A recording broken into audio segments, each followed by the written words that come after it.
নমস্কাৰ সকলোকে মই স্বাগতম জনাইছোঁ মোৰ চেনেললৈ আৰু যিবিলাকে নতুন তেওঁলোকক মই মোৰ চেনেলক সাবস্ক্ৰাইব কৰিবলৈ অনুৰোধ জনাইছোঁ। এতিয়া মই আপোনালোকৰ বাবে এটা খবৰ বুলি ক'ব পাৰি, মানে আমাৰ অসমৰ মুখ্যমন্ত্ৰী ডাঙৰীয়াই LPUৰ যিটো মেৰিট লিষ্ট ওলাবলগীয়া আছিলে সেই মেৰিট লিষ্টৰ বিষয়ে তেওঁ কি কৈছে এই কথাটো মই আপোনালোকক জনাম বুলি এই ভিডিঅ'টো বনাইছোঁ। আহক এতিয়া এবাৰমান শুনি চাওঁ। ওলাব তেওঁলোক অলপ ধৈৰ্যটো কম কাৰণে হোৱা নাই। অলপমান আমি কৈছোঁ যে অলপ ধৈৰ্য ধৰিব লাগে, তেওঁলোকক লগে লগে লাগে, আজিয়ে ৰিজাল্টটো লাগে। গতিকে যোনে যিমান দিন এনেকৈ ক'ব তেওঁলোক ইমান অসহিষ্ণু হ'লে চাকৰিটো কৰিব নোৱাৰিব। সেইকাৰণে মই অলপ নিজাকৈ দেৰি কৰাই আছোঁ যে মানুহকেইজন অলপ সহিষ্ণু হওক, কাৰণ এইটো লেভেলত যদি চাকৰি কৰিব যায়, মই দুখ দিয়া নাই, ডেকা ল'ৰা মোকে 100-150কৈ ডেইলি হোৱাটছআপ কৰি থাকে।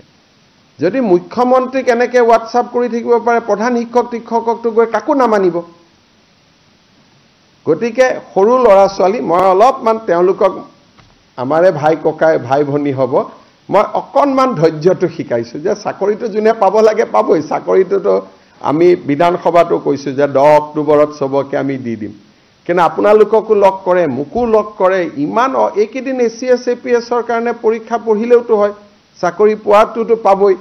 ইমান ইম্পেচেণ্ট হৈ যায় কিছুমান ল'ৰা ছোৱালী, তাৰপিছত যোগদান কৰি এই সংবাদমেলত আমাৰ যিটো মুখ্যমন্ত্ৰী তেওঁ যি ভাষণ দিলে বা কথা দিলে, এই কথাৰ পৰা আপোনালোকে হয়তো গম পালে যে তেওঁ আগতে যি কথা কৈছিলে বা তেওঁ কোৱা মতে যেনেকৈ এপইণ্টমেণ্ট লেটাৰটো 10 মেত দিব বুলি কৈছিলে, সেইটো আমি এতিয়া ক'ব পৰা হৈছোঁ যে সেইটো 10 মেত নহয়, এতিয়া হ'ব 2 অক্টোবৰ তাৰিখে হ'ব। তাৰমানে কথাটো সেইটো, এতিয়া বৰ্তমান যিটো এপ্লিকেশ্যন মানে চলি আছে বা এপ্লাই হৈ আছে, সেই এপ্লাই হোৱা LPUP আৰু লগতে 2024 চনত যিটো এপ্লাই হৈছিলে, সেই দুয়োটাৰ যিটো এপইণ্টমেণ্ট, সেই এপইণ্টমেণ্টটো একেটা সময়তে দিব।